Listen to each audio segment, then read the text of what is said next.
জানিয়ে দিব এই মুহূর্তে পাওয়া সর্বশেষ বাংলা সংবাদ। একদিকে স্বৈরাচার শেখ হাসিনার পতন, অন্যদিকে ডক্টর ইউনূসের ক্ষমতা গ্রহণ।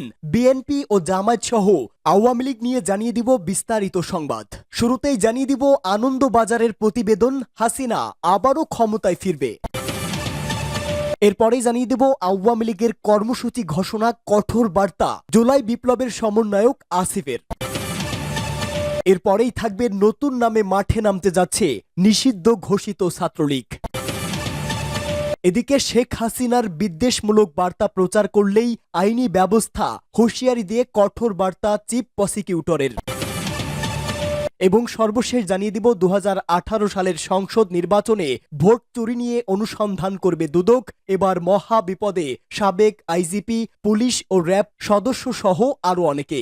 এতক্ষণ শুনছিলেন বাংলা সংবাদের শিরোনাম, এবারে বিস্তারিত। আবারও ক্ষমতায় ফিরবে হাসিনা, আনন্দবাজার পত্রিকার প্রতিবেদন।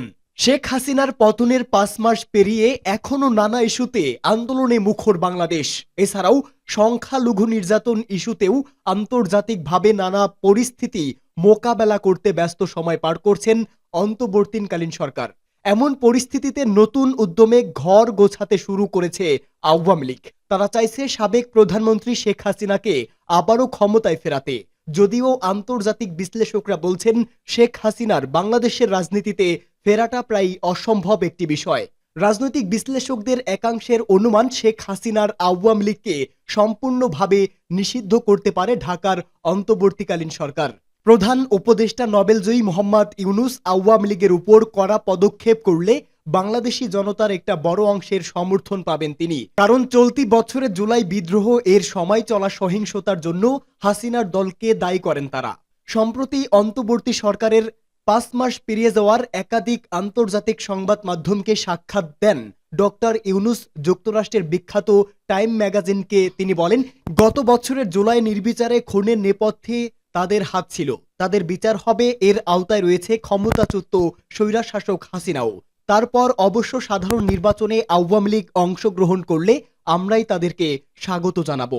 নোবেলজয়ী প্রধান উপদেষ্টার দাবি, মুজিব কন্যার সঙ্গে রাজনৈতিক নীতি ও আদর্শের ভিত্তিতে লড়াই করবে দেশের অন্যান্য দল।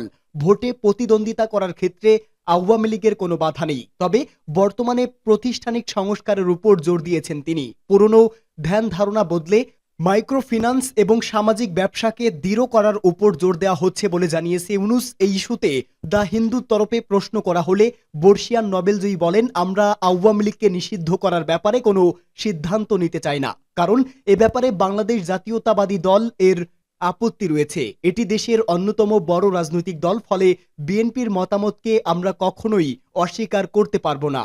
বিএনপি ছাড়া বাংলাদেশের মাটি থেকে আওয়ামী লীগকে মুছে ফেলার বিরোধী কট্টরপন্থী জামায়াতে ইসলামীও উল্টো রাজনীতিতে মুজিব কন্যার দল সক্রিয় থাকুক, এমনটাই চাইছেন তারা। এর মধ্যে বিএনপির ভূমিকা সবচেয়ে আশ্চর্যজনক। হাসিনার আমলে কোণঠাসা হয়ে পড়ে প্রাক্তন প্রধানমন্ত্রী খালেদা জিয়ার পার্টি।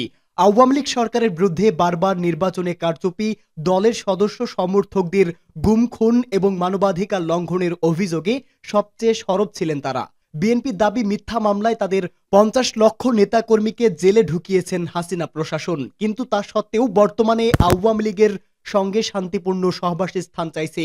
শুধু তাই নয়, জামায়াত আবার আওয়ামী লীগকে আমাদের পরিবারের অংশ বলেও উল্লেখ করেছেন। জামায়াতের মতো কঠোরপন্থী এই রাজনৈতিক দলকে নিষিদ্ধ করার চেষ্টাও কমতি রাখেননি হাসিনার দল আওয়ামী লীগ। এই ইস্যুতে মুখ খুলেছেন দুই রাজনৈতিক দলের নেতা ও নেত্রীরা।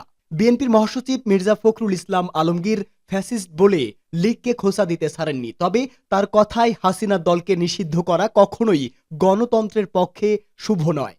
আওয়ামী লীগের কর্মসূচি ঘোষণা, কঠোর বার্তা আসিফের।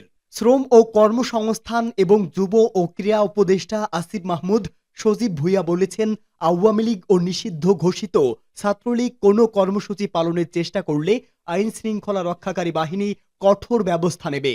আওয়ামী লীগের বিক্ষোভ মিছিলকে কেন্দ্র করে নিজের ভেরিফাইড ফেসবুক পেজে দেওয়া এক পোস্টে এ তথ্য জানান তিনি। আসিফ মাহমুদ লিখেছেন, গণহত্যাকারী ও নিষিদ্ধ সংগঠনের কেউ কর্মসূচি করার চেষ্টা করলে কঠোর ব্যবস্থা নেবে আইন শৃঙ্খলা রক্ষাকারী বাহিনী। এর আগে বাংলাদেশে গণতন্ত্র পুনরুদ্ধারে সবাইকে সমবেত হওয়ার ডাক দিয়েছে আওয়ামী লীগ। রাজধানী 0 পয়েন্টের নূর হোসেন চত্বরে নেতাকর্মীদের সমবেত হতে বলা হয়। আওয়ামী লীগের ভেরিফাইড ফেসবুক পেজ থেকে এ ডাক দেওয়া হয়। এর পাশাপাশি একটি পোস্টার শেয়ার করা হয়, তাতে লেখা হয়েছে আসুন 0 পয়েন্টে। বাংলাদেশের গণতন্ত্র পুনরুদ্ধারে ফেসবুকের ওই পোস্ট লেখা হয়েছে আসুন নূর হোসেন চত্বরে 0 পয়েন্ট, গুলিস্তান, ঢাকা। আমাদের প্রতিবাদ দেশের মানুষের অধিকার হরণের বিরুদ্ধে, আমাদের প্রতিবাদ মৌলবাদী শক্তির উত্থানের বিরুদ্ধে, আমাদের প্রতিবাদ সাধারণ মানুষের জীবনযাত্রা ব্যাহত করার চক্রান্তের বিরুদ্ধে, অপশাসনের বিরুদ্ধে। প্রতিবাদ জানাতে আওয়ামী লীগের নেতাকর্মীদের সঙ্গে আপনিও অংশ নিন। নতুন নামে মাঠে নামতে যাচ্ছে নিষিদ্ধ ঘোষিত ছাত্রলীগ।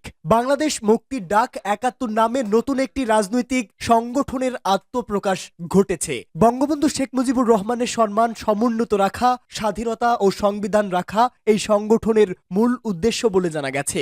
রাজধানীর উত্তরার একটি রেস্টুরেন্টে গোপনীয়তার সঙ্গে সংগঠনটির আত্মপ্রকাশ ঘটে। জানা গেছে গাজীপুর মহানগরে টঙ্গী এলাকার সাবেক ছাত্রলীগ নেতা আল রিয়াদ আদনান অন্তরের নেতৃত্বে এই সংগঠন যাত্রা শুরু করেছে। বাংলাদেশ মুক্তির ডাক ৭১ সংগঠনটির ঘোষণাপত্র ও লক্ষ্য বিশ্লেষণ করে দেখা গেছে এটি আওয়ামী লীগ ও নিষিদ্ধ ছাত্র সংগঠন ছাত্রলীগের আবরণে কাজ শুরু করতে যাচ্ছে। সংগঠনের মূল লক্ষ্য হিসেবে বলা হয়েছে বাংলাদেশের স্বাধীনতা, সংবিধান, জাতীয় পতাকা, জাতীয় সঙ্গীত ও মুক্তিযুদ্ধের ইতিহাস সুরক্ষিত রাখা, মুজিববাদ প্রতিষ্ঠার মধ্য দিয়ে স্বাধীনতার মহান স্থপতি জাতির জনক বঙ্গবন্ধু শেখ মুজিবুর রহমানের সম্মানকে সমুন্নত রাখা। বাংলাদেশ মুক্তির ডাক ৭১ সংগঠনটির চেয়ারম্যান হিসাবে দায়িত্ব নিয়েছেন আল রিয়াদ আদনান অন্তর। আত্মপ্রকাশ অনুষ্ঠানে ঘোষণা অনুযায়ী সংগঠনটির মহাসচিব খলিলুল্লাহ গাজী এবং মুখপাত্র হিসাবে কাজ করবেন হুমায়ুন কবির জয়। এদের মধ্যে চেয়ারম্যান অন্তরের রাজনৈতিক পরিচয় ও ঠিকানা পাওয়া গেছে, বাকিদের পরিচয় জানা যায়নি। অন্তর টঙ্গী পূর্ব থানার এরশাদ নগরের ১ নম্বর ব্লকের ভান্ডারির গলির বাবু মিয়ার ছেলে। তিনি গাজীপুর মহানগর ছাত্রলীগ টঙ্গীর ৪৯ নম্বর ওয়ার্ডের সহসভাপতি ছিলেন। ২০১৮ সালে ইয়াবা সহ টঙ্গীর কলেজ গেট থেকে র্যাবের হাতে গ্রেপ্তার হন তিনি। পরে র্যাব বাদী হয়ে টঙ্গী পশ্চিম থানায় একটি মামলা দায়ের করে। এরপর ছাত্রলীগ থেকে বহিষ্কার হন আল রিয়াদ আদনান অন্তর। ৫ আগস্টের পর ছাত্রলীগের নেতাকর্মীরা আত্মগোপনে থাকার সুযোগে অন্তর কোথাও কোথাও নিজেকে গাজীপুর মহানগর ছাত্রলীগের ভারপ্রাপ্ত সভাপতি হিসাবে পরিচয় দিয়ে আসছিলেন। মুক্তিযুদ্ধের চেতনায় স্বাধীনতার প্রকৃত মূল্যবোধ পুনরুদ্ধার, অন্যায়ের বিরুদ্ধে সোচ্চার এবং স্বাধীনতা বিরোধীদের শক্ত হাতে প্রতিরোধ করাই নতুন এই সংগঠনের মূল লক্ষ্য বলে জানিয়েছেন আল রিয়াদ আদনান অন্তর। তিনি জানান, শুধু রাজনৈতিক কার্যক্রম নয়, বরং সামাজিক উন্নয়ন এবং মানবিক কাজের মাধ্যমে একটি উন্নত বাংলাদেশ গড়ে তোলার জন্য কাজ করবে সংগঠনটি। শীঘ্রই মাঠ পর্যায়ে কার্যক্রম শুরু করবে বলেও জানান তিনি। শেখ হাসিনার বিদ্বেষমূলক বার্তা প্রচার করলে আইনি ব্যবস্থার হুঁশিয়ারি দিয়ে কঠোর বার্তা চিফ প্রসিকিউটরের। চিফ প্রসিকিউটর মোহাম্মদ তাজুল ইসলাম বলেছেন, আন্তর্জাতিক অপরাধ ট্রাইব্যুনালে মানবতা বিরোধী অপরাধ ও গণহত্যার অভিযোগে অভিযুক্ত সাবেক প্রধানমন্ত্রী শেখ হাসিনার হেড স্পিচ বা বিদ্বেষমূলক বক্তব্য প্রচারের নিষেধাজ্ঞা রয়েছে। তাই কেউ তা প্রচার করলে প্রয়োজনে আইনি ব্যবস্থা নেওয়া হবে। ট্রাইব্যুনাল প্রাঙ্গণে গণমাধ্যম কর্মীদের উদ্দেশ্যে তিনি বলেন, শেখ হাসিনা বিদেশের মাটিতে বসে নানা ধরনের বক্তব্যের মাধ্যমে এই সরকার ও ট্রাইব্যুনালের বিচার প্রক্রিয়া ও মামলার সাক্ষীদের ব্যাপারে উস্কানিমূলক বক্তব্য রেখেই চলেছেন, যা এই মামলার তদন্তকে প্রভাবিত করতে পারে। এই আচরণের মাধ্যমে তিনি এই বিচার প্রক্রিয়াকে বানচাল করার একটি অপচেষ্টা করছেন বলেও আমরা দেখতে পাচ্ছি। শেখ হাসিনার যে সমস্ত ঘৃণ্যসূচক ও বিদ্বেষমূলক বার্তা বিচার প্রক্রিয়াকে প্রভাবিত করতে পারে সেগুলোকে প্রচারের ব্যাপারে গণমাধ্যমকে সতর্ক করে তিনি জানান, আমাদের সবার লক্ষ্য ন্যায় বিচার নিশ্চিত করা। এই সমস্ত হুমকি দেওয়ার কারণে সাক্ষী ভয় পেতে পারেন বা সাক্ষ্য দেওয়ার আগ্রহ হারাতে পারেন, যা সুষ্ঠু বিচার প্রক্রিয়ার জন্য মোটেও কাম্য নয়। জুলাই আগস্ট গণহত্যার শিকার ও আহত ব্যক্তিদের মর্যাদা অক্ষুণ্ণ রাখতে ও ন্যায় বিচার পাবার প্রক্রিয়াকে সুরক্ষিত রাখার জন্য এ সময় তিনি গণমাধ্যম ও দেশের জনগণের সহযোগিতা কামনা করেন। উল্লেখ, গত ৫ ডিসেম্বর সাবেক প্রধানমন্ত্রী শেখ হাসিনার বিদ্বেষমূলক বক্তব্য গণমাধ্যম ও সামাজিক যোগাযোগ মাধ্যমে প্রচার করতে নিষেধাজ্ঞা দিয়েছে আন্তর্জাতিক অপরাধ ট্রাইব্যুনাল। পাশাপাশি যেসব বিদ্বেষমূলক বক্তব্য ইতোমধ্যে সোশ্যাল মিডিয়ায় প্রকাশিত হয়েছে সেসব সরিয়ে নেওয়ার জন্য বাংলাদেশ টেলিযোগাযোগ নিয়ন্ত্রক কমিশনকে নির্দেশনা দেয় ট্রাইব্যুনাল। তবে শুধুমাত্র বিদ্বেষ ছড়ায় শেখ হাসিনার এমন বক্তব্যগুলো প্রচারে ও নিষেধাজ্ঞা চাওয়া হয়েছে যেন তা ট্রাইব্যুনাল বা এর তদন্ত সংস্থার কাজের প্রক্রিয়াকে প্রভাবিত করতে না পারে।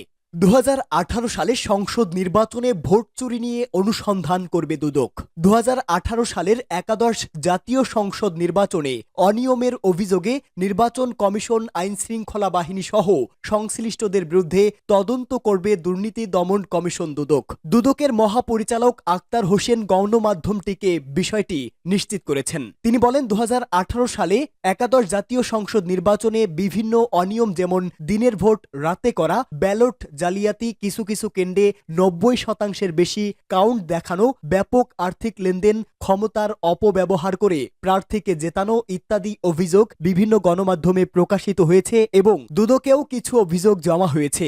আক্তার হোসেন আরও বলেন, নির্বাচন কার্যক্রম পরিচালনার সঙ্গে সম্পৃক্ত ব্যক্তিদের বিরুদ্ধে অনুসন্ধান করা হবে। অভিযোগ অনুসন্ধানের জন্য 5 সদস্যের টিম গঠন করা হয়েছে। তারা অভিযোগের বিষয়ে বিভিন্ন ভিডিও, দেশি বিদেশি গণমাধ্যমে প্রচারিত প্রতিবেদন, নির্বাচনের ফলাফল শীট পরীক্ষা নিরীক্ষা করে প্রতিবেদন দাখিল করবে। অভিযোগে সাবেক প্রধানমন্ত্রী শেখ হাসিনার নেতৃত্বে ও আওয়ামী লীগের সাধারণ সম্পাদক ওবায়দুল কাদেরের সার্বিক ব্যবস্থাপনার প্রতিটি মহানগর, জেলা, বিভাগ, উপজেলা, পৌর, ইউনিয়ন ও ওয়ার্ড আওয়ামী লীগের নেতাকর্মীদের নিয়ে সরকারের সে সময়ের বিভিন্ন পর্যায়ের কর্মকর্তা ও নির্বাচন পরিচালনার সঙ্গে সংশ্লিষ্ট কর্মকর্তাদের যোগসাজের কথাও উল্লেখ করা হয়েছে। সরকারের এসব অভিযুক্ত কর্মকর্তার মধ্যে রয়েছে পুলিশের তৎকালীন মহাপরিচালক জাভেদ পাটোয়ারি, শহীদুল হক, ঢাকা মেট্রোপলিটন পুলিশের সাবেক কমিশনার আসাদুজ্জামান মিয়া, সাবেক র্যাব প্রধান ডক্টর বেনজির আহমেদ, সাবেক প্রতিরক্ষা বিষয়ক উপদেষ্টা তারেক আহমেদ সিদ্দিকী,